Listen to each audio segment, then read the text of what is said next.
If you ever go watch a fight, let's say a boxing fight, or you're even just familiar with boxing, then you know there are two people who go get into the ring. I think Terrence Crawford just recently fought Canelo Alvarez, I believe his name is. And each of these fighters has their team. They have their trainers and their sparring partners and whoever it is that hypes them up and does their nutrition and takes care of their medical needs and all of that, everything that they need help with to get prepared to being in the ring, and then probably some sort of support while they are there in the ring. You know, the people smooth out their face and spray the little water jugs in their mouth and wipe the blood off their eyes, all of that shit. But they are the two fighting and they have their team. Now, when you go to the arena, wherever it is that the boxing takes place, the whole thing is full of fans and observers and commentators and all of that. Now, roughly half of the people are there to support one fighter, and roughly half of the people are there to support the other fighter. And each side wants their person to win. People might debate back and forth online. Crawford is going to win. Alvarez is going to win. Here's why. The Crawford fans argue with the Alvarez fans. And then it all culminates. They come together on fights night and they watch it happen. Now, everyone is so wrapped up in that. They are so wrapped up in the fight that's going on and the fighters that are there. But nobody takes the time to think somebody organized this fight. There are people who put this together. They rented out this arena. They organized everything. They got the money together. They advertised for it. There are people who oversee and are ultimately in charge of the fight. They're not the fighters, they're the people that nobody thinks about. And this is how every single sport and every single really competition works. Basketball games, football games, baseball games, they all work the same way. You have the two teams against each other with their supporting cast on either side and their split down the middle fans. But then you also have the person who arranged the sporting events to take place. You have the people who, the two super multi-billionaire people who decided their teams were going to play each other to for whatever reason. Same thing football, same thing soccer, same thing. Hell, battle rap is the exact same thing. There are organizers of this fight. And the people watching, the fans of each competitor, never take the time to think about who is actually organizing this fight. Now, one of the laws of the universe is the law of correspondence, which says that patterns repeat themselves throughout the universe, as above, so below. And just like in all fights, in all sporting events, in all competitions, people focus on the fighter and the competitors and don't think about the fact that there are organizers. This too applies to politics.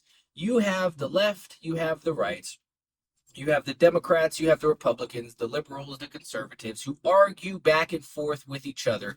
This is the population of people out in the streets, the fans, if you will. And then you have the politicians, the congressmen and the senators and all of that.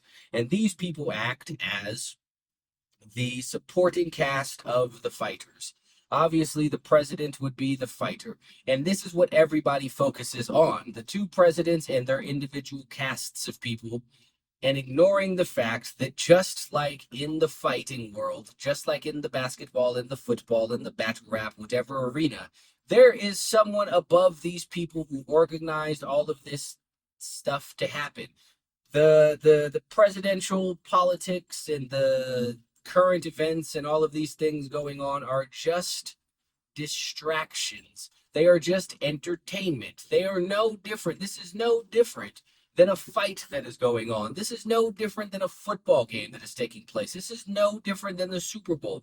But everybody is so caught up in their side winning and arguing about all of this stuff because one side blames the other side for everything going wrong, when in reality, they are both just there for you to look at while the other people who are actually in charge of everything do the things that they need to do. People are focused on the puppets, ignoring the puppet masters.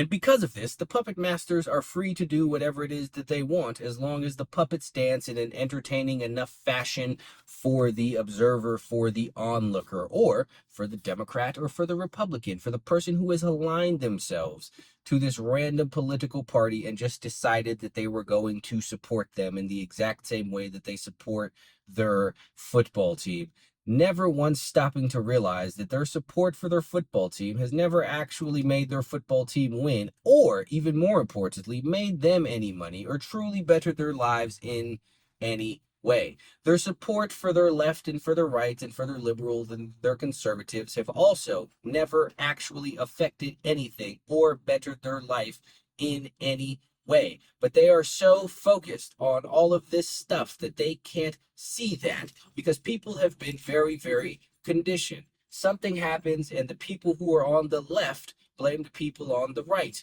and the people who are on the right blame the people who are on the left. But neither of these people, none of these people are in charge of anything. None of these people can actually affect anything, but they blame them for voting for the wrong people, even though whoever is in office, everybody is mad all of the time. It's still blaming the opposite people.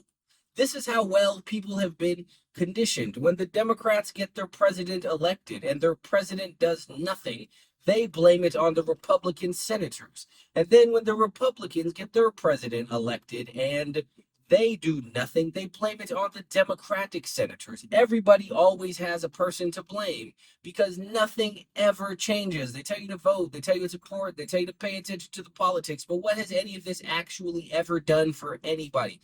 When has anybody ever been happy with any of the things that are going on by and large? As a whole, everyone has been complaining for forever. The economy has sucked forever. They sit there and they act like this is some new thing or something that's because of this. This shit has been terrible forever. Inflation has sucked since forever. People have been mad since forever. Nothing ever actually changes. And you can go back and, other than random little nothing points, nothing topics, you can see no real change has ever actually come about over all of these years of all of these back and forth party switches, because all of it is just theater. It is no different than Terence Crawford fighting Canelo Alvarez, with all of the people sitting there commentating and announcing things and acting like something is happening.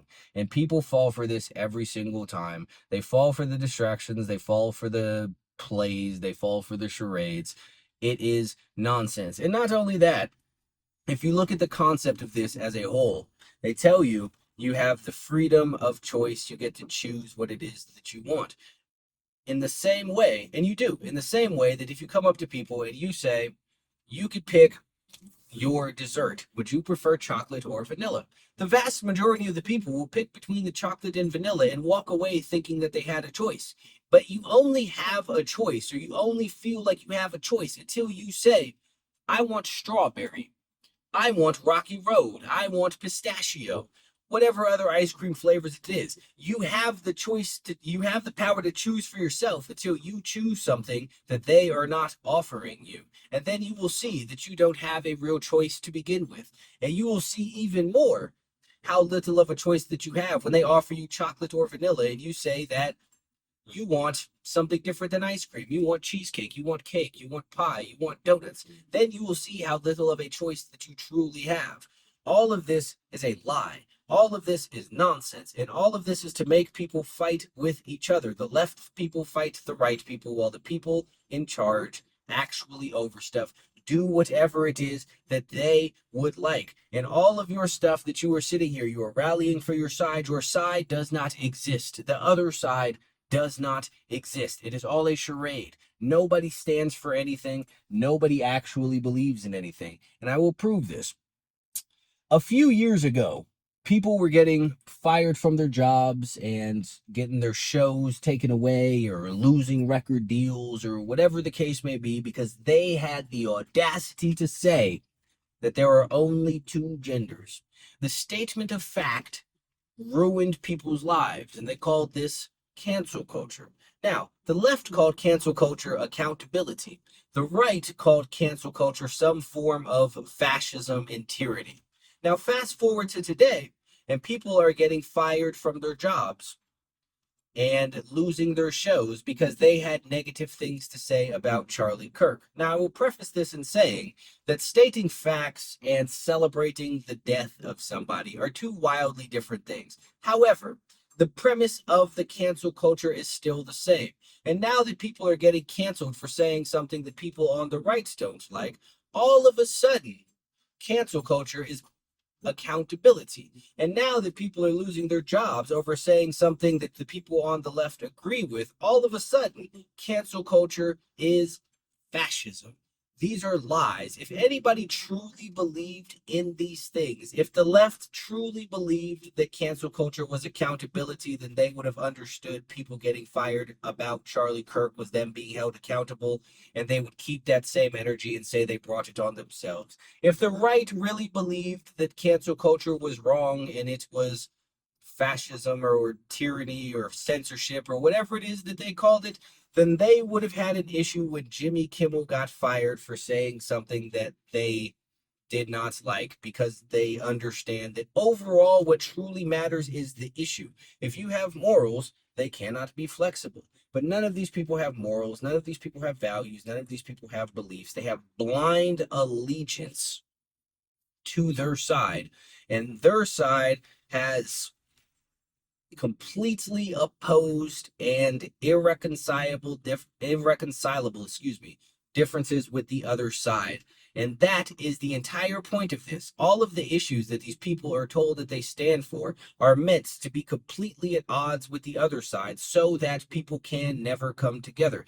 This is why they pushed all of this weird trans nonsense so hard. Oh, I'm turning at the wrong spot. Damn it. Anyway, this is why they pushed all of this stuff so hard, because it is something that you cannot get most people to agree with, because it is clearly ridiculous. And because most people will not agree with it, this will always be an issue or a sticking point that people have. People are always going to argue with this. People are always going to dispute it because it is a ridiculous thing to agree with. And it's meant to be. It's not supposed to make sense.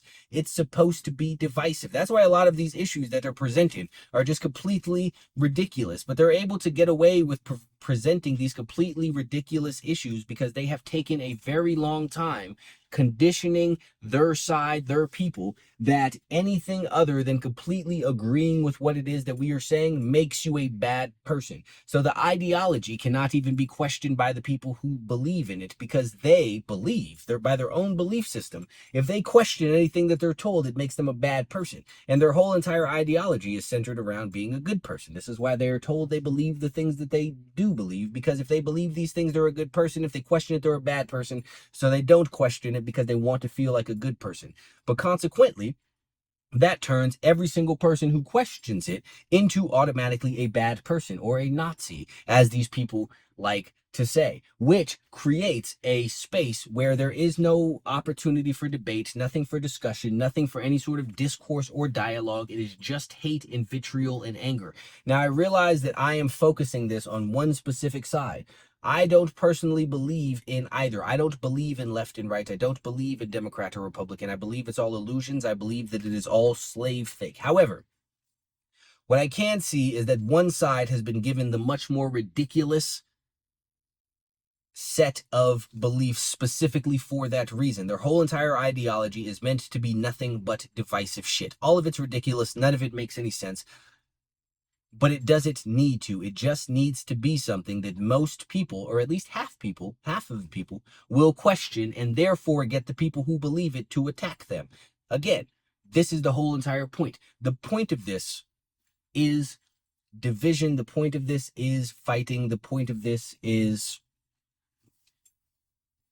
a place where nobody can possibly come together. Because if everybody came together, the world would be a much different place. Society would be a much different place. Left or right, nobody likes the taxes that they pay. Everybody thinks that the taxes are too high. Everyone thinks their taxes should be lower. Obviously, yes, things are different if you're rich, but most people aren't. Everyone would like the taxes to be lower. And if the left and the right were able to agree and come together, and everyone just decided, well, we're only paying 10% taxes now, then that's just what it would be. And there is absolutely nothing that anybody could do about it, because they have the power in numbers. There is in so many people that what are you going to do? You can't arrest everybody. You can't do anything to everybody. You just have to accept it.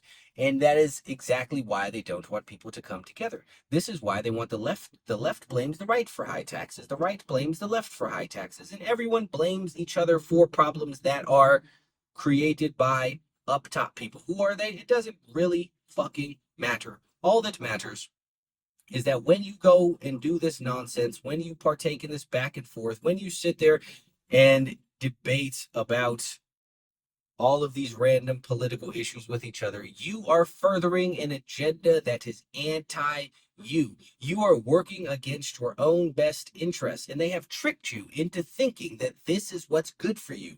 They have tricked you into thinking that participating in these things is the keys to your freedom. But I ask again, through all of the policy changes, all of the changes of politicians and who's in power and who's in office and the senators and the congressmen and the judicial system and the president, what has truly changed?